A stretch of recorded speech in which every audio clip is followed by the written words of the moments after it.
Bueno, ahora vamos a comenzar a desarrollar la noción de ortogonalidad en un espacio euclidiano. Si tenemos un espacio euclidiano, dos vectores, x e y, pertenecientes a dicho espacio, se dicen ortogonales cuando el producto interno entre ellos da cero. En particular, está claro que, digamos, el vector nulo es ortogonal a cualquier otro vector, porque si x o y es el vector nulo, esto siempre va a dar cero, ¿no? Hay que también decir que el vector nulo es el único vector que es ortogonal a cualquier otro, porque si un vector es no nulo, no es ortogonal a sí mismo, porque cuando hacemos el producto vectorial de un vector no nulo contra sí mismo, no da cero, sino que da un número positivo, por definición de producto interno. Pero esta definición, digamos, es general, ¿no? Dos vectores se dicen ortogonales cuando el producto interno entre ellos da cero. Un conjunto de vectores, acá representa un conjunto de vectores, que puede ser finito o infinito, numerable o no numerable, cualquier conjunto de vectores, se dice ortogonal cuando cada vez que tomamos dos vectores de conjuntos distintos, ellos son ortogonales entre sí. Es decir, cuando el producto interno entre dos vectores del conjunto A diferentes nos da cero. En ese caso, entonces, se dice que el conjunto de vectores es ortogonal. Y un conjunto de vectores se dice ortonormal, y lo vamos a abreviar así, con conjunto ortonormal, cuando es ortogonal y además todos los vectores del conjunto tienen norma 1. Entonces, ortonormalidad significa que si tomamos dos vectores diferentes del conjunto A, son ortogonales entre sí. Y además, todos los vectores del conjunto A, todos tienen norma 1.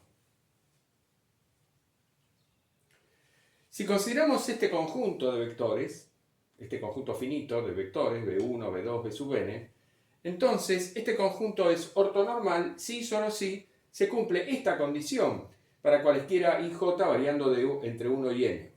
Es decir, las dos condiciones de la ortonormalidad se expresan bajo una única condición. Porque esto lo que me está diciendo es que si i es distinto de j, el producto interno entre bi y bj nos da 0. Y si i es igual a j, el producto interno entre los dos vectores da 1. Así tiene que ser para que el conjunto sea ortonormal. Recordemos, delta sub ij es la delta de Kronecker, representa el coeficiente genérico ij de la matriz identidad. Es decir, delta sub ij es igual a 1 cuando i es igual a j y es igual a 0 cuando i es distinto de j. Entonces, que este conjunto sea ortonormal significa que si tomo dos vectores diferentes, el producto interno entre ellos me da 0. Si i es distinto de j, el producto interno entre bi y bj da 0. Y el producto interno entre cada vector y el mismo me tiene que dar 1 para que se cumpla esta condición. Para que la norma sea 1, el producto interno entre cada vector y el mismo me da 1. Y eso también está contenido en esta condición. Si i es igual a j, bi contra bi me va a dar 1.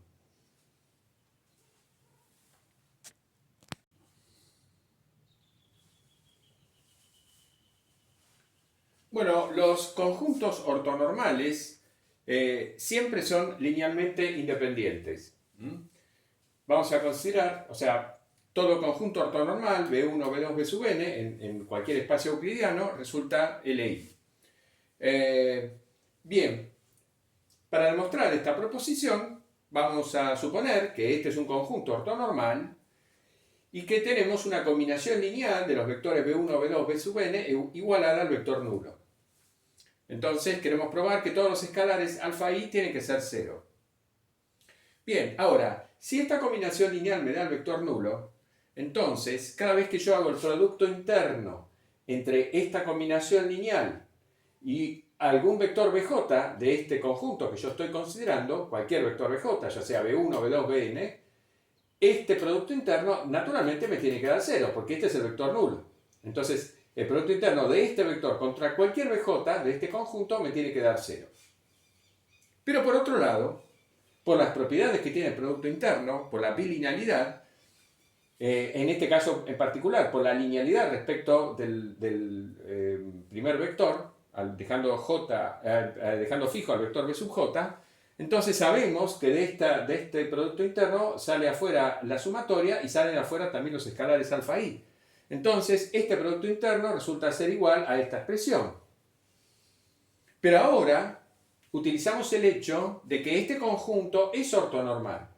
Y por lo tanto, este producto interno me va a dar 0 cuando i es distinto de j y me va a dar 1 cuando i es igual a j. Es decir, que en esta sumatoria este producto interno es delta sub ij. Pero entonces, en esta suma, el único término que sobrevive es cuando i resulta ser igual a j. Acá el j está fijo y el índice de suma i varía desde 1 hasta n. Bueno, excepto cuando i es igual al índice j, en todos los otros casos, este término es igual a 0, porque si i es distinto de j, delta sub ij es igual a 0. Con lo cual, el único término que me queda es alfa j por delta jj, que es 1. Es decir, alfa j. Conclusión. Alfa j es igual a 0. Pero j acá era cualquier índice entre 1 y n. Entonces, alfa j es igual a 0 para j entre 1 y n. Eso era lo que queríamos probar, que todos estos escalares, alfa i, son iguales a 0. Por lo tanto, efectivamente, todo conjunto ortonormal resulta linealmente independiente. En particular, si la dimensión del espacio euclidiano es n, todo conjunto ortonormal formado por n vectores es una base, porque en un espacio vectorial de dimensión n, un conjunto linealmente independiente de n vectores es una base. Pero este conjunto, además de ser base, es un conjunto ortonormal. Entonces se dice que es una base ortonormal. Este conjunto es una base ortonormal y eso lo vamos a abreviar de esta manera, BON. BON va a significar base ortonormal de un espacio euclidiano. Bien, entonces toda base ortonormal, todo BON, es un con, porque toda base ortonormal justamente es un conjunto ortonormal. Pero no siempre un conjunto ortonormal va a ser base de un espacio euclidiano.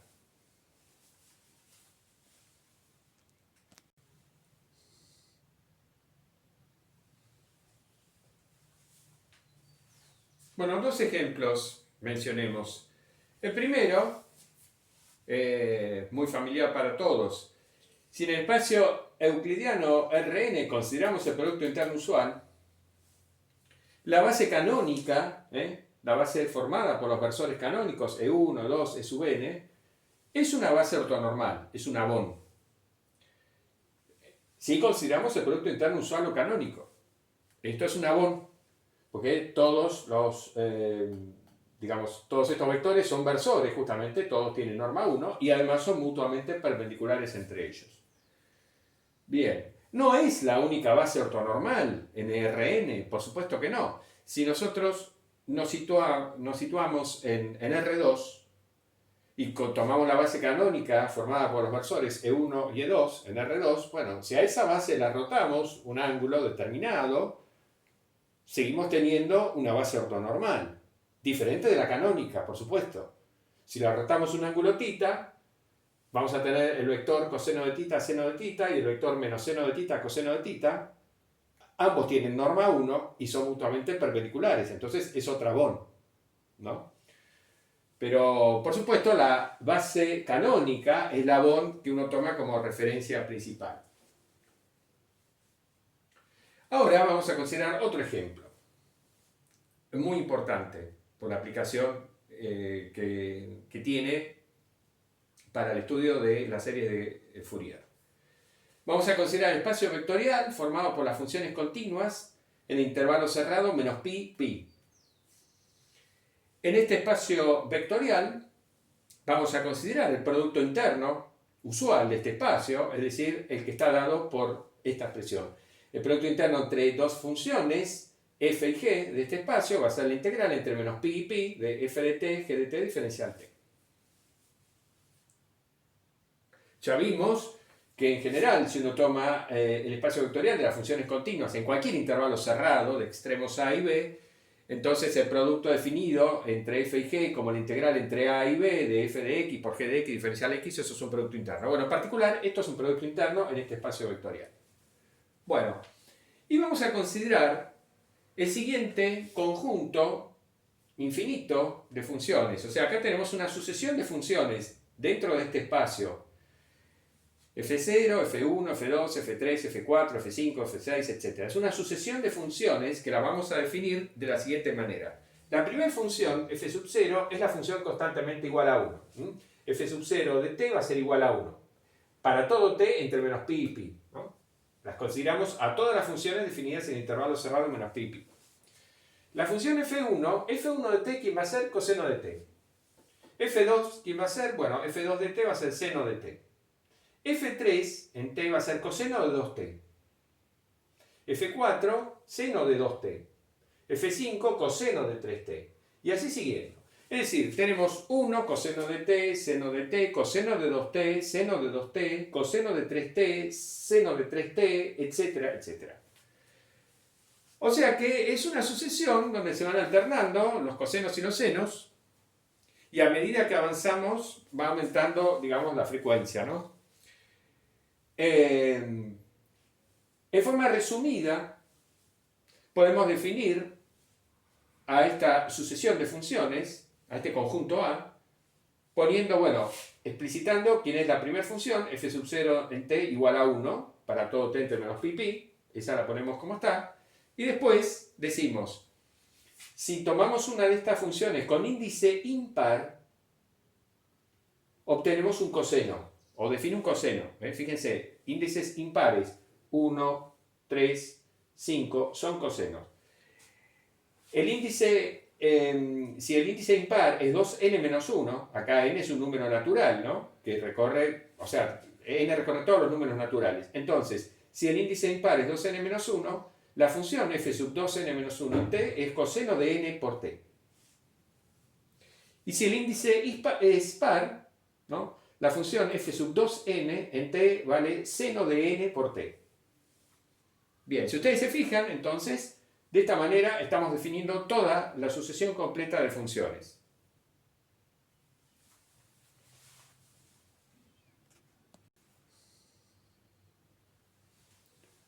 Bueno, lo importante del conjunto A, recién definido, que acabamos de definir recién, es que es un conjunto ortogonal en el espacio euclidiano de las funciones continuas entre menos pi y pi con el producto interno usual en ese espacio, ¿no? La integral de menos pi pi de f de t por g de t diferencial t.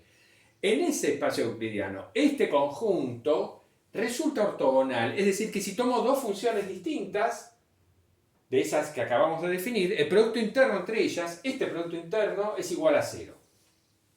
Es lo que dice acá.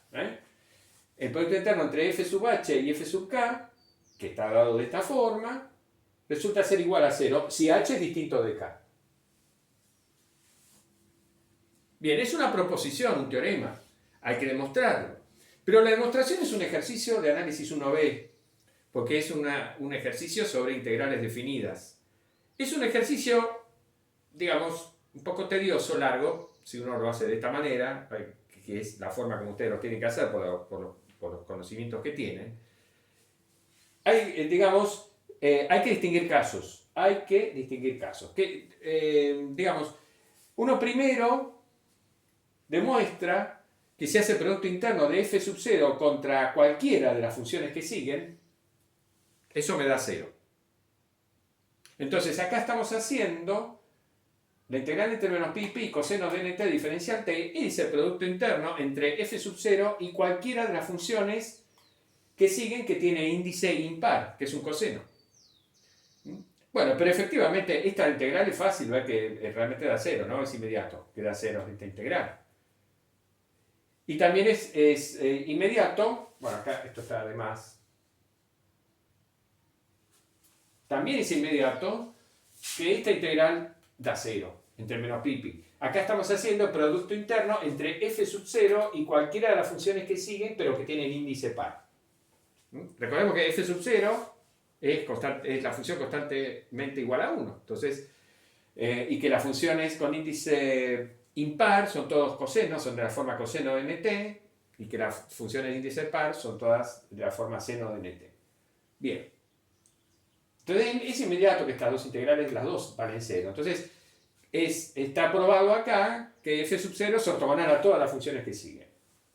Bueno, pero todavía faltan considerar otros casos. Acá lo que estamos haciendo es el producto interno entre dos funciones diferentes con índice impar.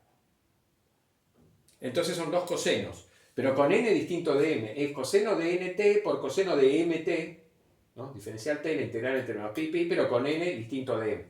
Bueno, y eso da 0. Hay que hacerlo. Se integra por partes, en fin. Acá estamos haciendo el producto interno entre dos funciones distintas con índice par. Entonces integramos entre menos pi, pi, seno de nt por seno de mt con n distinto de m. Bien, esto también da 0. Digamos, también sale integrando por partes. Y finalmente, el último caso que queda por considerar es cuando hacemos el producto interno entre una función con índice impar y una función con índice par. Es una integral de este tipo. Integral entre menos pi, pi, coseno de nt por seno de mt. Esta integral da 0. Acá n y m cualesquiera. Pueden ser iguales o distintos. Eso siempre me va a dar 0. Entonces, considerando estos casos, cubrimos todas las posibilidades y estamos demostrando que si tomo dos funciones diferentes de acá, son ortogonales entre sí. Y por lo tanto, ese conjunto de funciones es ortogonal.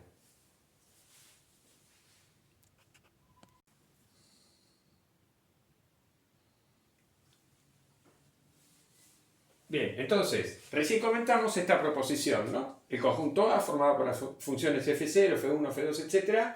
es ortogonal. Dijimos que la demostración es un ejercicio de análisis 1B y explicamos más o menos la forma de proceder para hacer esa demostración. Además, ¿qué pasa cuando tomamos las normas de estas funciones? Siempre considerando el producto interno usual de este espacio. Bueno, fijémonos, por ejemplo, la norma de f sub 0. ¿Cómo se obtiene la norma de f sub 0? Es el producto interno de f sub 0 contra f sub 0 y tomamos la raíz cuadrada. Pero f sub 0 es la función constantemente igual a 1. Entonces, cuando hago f sub 0 contra f sub 0, estoy haciendo la integral entre menos pi y pi de 1, diferencial t, ¿no? Eso me da 2pi. Tomo la raíz cuadrada y me queda la raíz cuadrada de 2pi. Bueno, análogamente, es fácil ver, es también un ejercicio de análisis 1B, pero más fácil que el anterior, es fácil ver que todas las funciones que sigan f sub 0 entonces tienen norma raíz de 2pi. Y todas las que siguen, todas, ya sean las que tienen índice impar como las que tienen índice par, ya sean los cosenos como los senos, todas las funciones que siguen tienen norma raíz cuadrada de pi. Esta es la norma común a todas las funciones f1, f2, f3, etc.